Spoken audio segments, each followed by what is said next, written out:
Around 2015 in a small shop in Minnesota, I found myself wondering, what exactly is it that distinguishes a good RDA from a great RDA? So I made a list. It had one word: flavor.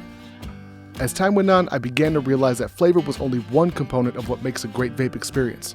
From there, the list began to grow.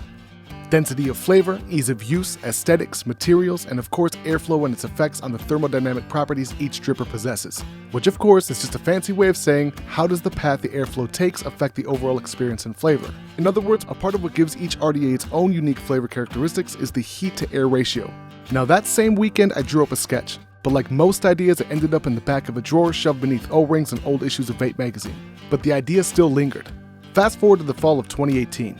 After years of wondering what if, I finally emailed my personal favorite vape company, Asmodus. Now I want to be careful to note that Asmodus has never been a paid sponsor of my channel, so contacting them out of the blue asking them to make my little napkin sketch into a reality was highly unlikely. So you can imagine my surprise when they emailed back and they said yes, we're willing to give it a shot.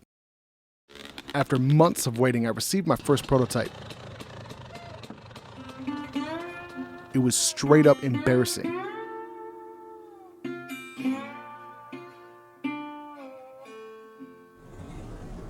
I mean, I felt less turbulence flying home from ECC.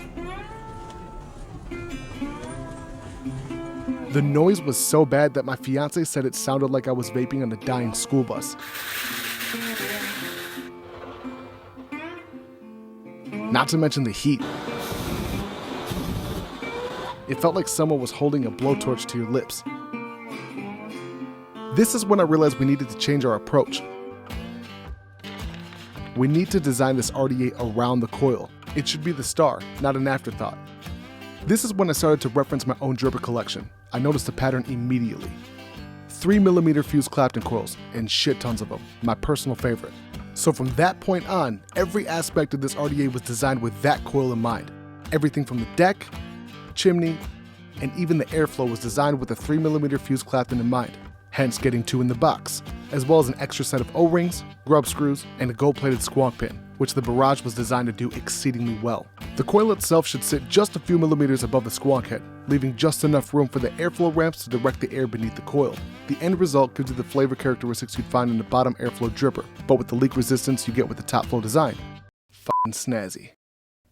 As you begin to draw on the Barrage, the air is forced through the heatsink and down the 4mm tunnels, which cools the body of the RDA. The heatsink also acts as a baffle, giving the Barrage its characteristic whoosh sound, something that was achieved by countless visits to my drill press.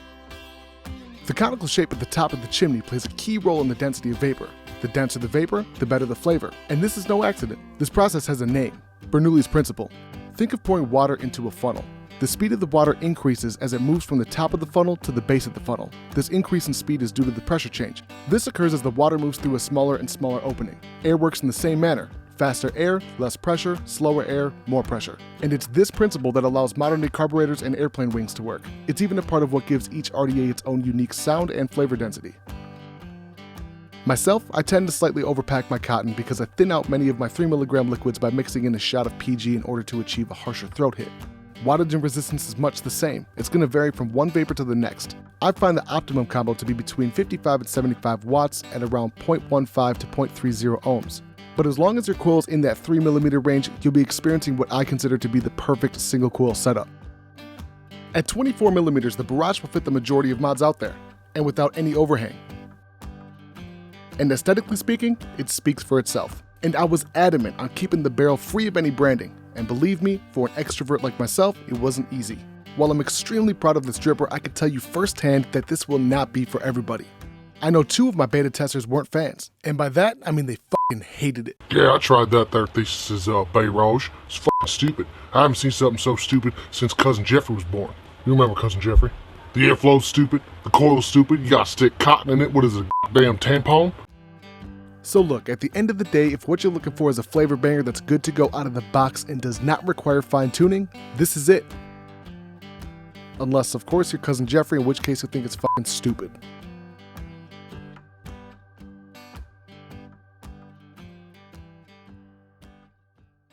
It's fucking stupid.